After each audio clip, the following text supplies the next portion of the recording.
अनहोनी रात में आपका स्वागत है। तो चलिए बढ़ते हैं आज की इस कहानी की ओर। मैंने ये कहते हुए जवाब दिया कि मैं ठीक हूँ। उसने जल्दी से मेरे हाथ से वैक्यूम क्लीनर लिया और बहुत ही ज़्यादा तेज़ी से वैक्यूम किया। फिर उसने मुझसे एक बात कही कि कभी भी इस कमरे में अकेले काम नहीं करना। मैंने कहा कि लेकिन मेरे सीनियर ने मुझे इन आखिरी 3 कमरों में काम करने के लिए कहा। उसने कहा कि वह उस लड़के से बात करेगा और जल्दी से प्रेसिडेंशियल स्वीट का दरवाज़ा बंद कर दिया। हम हाउसकीपिंग पेंट्री जो कि ग्राउंड फ्लोर पे है वहाँ गया। फिर उस हाउसकीपिंग सीनियर ने मुझसे पूछा कि क्या मैंने वहाँ कुछ देखा या कुछ महसूस किया। मैंने उसे देखा और हाँ में सर हिला दिया। तभी मेरे साथ काम करने वाले पेंट्री के अंदर घुसे और मुझे देखा। उन्होंने देर से आने और सूट के अंदर मेरी मदद नहीं करने के लिए सॉरी कहा। फिर उन 2 लोगों ने मुझे 2 घटनाएं बताई जो पिछले कुछ सालों में उस कमरे के अंदर हुई थी। 2009 में अपने 2 बच्चों के साथ एक कपल ने रोटरी टेबल इंडिया क्लब सम्मेलन में हिस्सा लेने आए थे और उन्होंने उसी रूम में चेक इन किया था।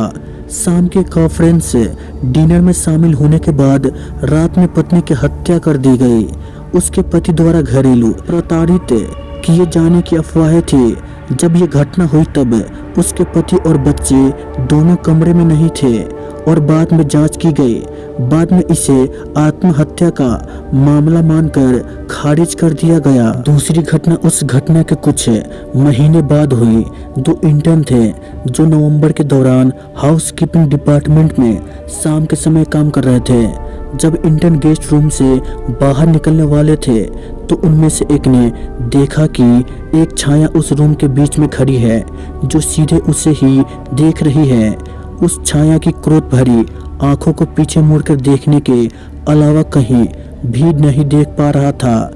इस घटना से काफ़ी डर गया था।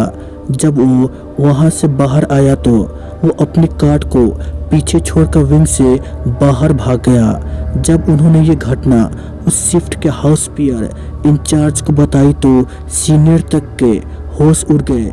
वे कार्ड को नीचे लाने के लिए वापस गए पर वहाँ कुछ भी नहीं दिखा। लेकिन वहाँ उन्होंने एक अलग सी बेचैनी महसूस की। बाद में इंटर्न ने होटल में अपनी इंटर्नशिप पूरी नहीं की और किसी दूसरी होटल में चला गया। तो इन 2 घटनाओं के बाद बहुत से ऐसे मामले सामने आए हैं जहां बहुत सारे मेहमानों को कमरा दिया गया था, लेकिन उनमें से ज़्यादातर ने शिकायत की कि एसी बंद होने और सेंट्रलाइज्ड हीटर चालू होने के बावजूद उन्हें कमरे के अंदर हमेशा ठंड महसूस होती है। लोगों ने रात में कमरे के अंदर कदमों की आहट और चीख पुकार सुनी थी, तब भी जब सभी सो रहे थे। मेरे सीनियर्स ने मुझे बताया कि जब भी उस कमरे को साफ करना होता है तो हमेशा 3-4 हाउसकीपर एक साथ उस कमरे में काम करते हैं। सीनियर जो अपने सहयोगी की तलाश में ऊपर आया और मुझे देखा।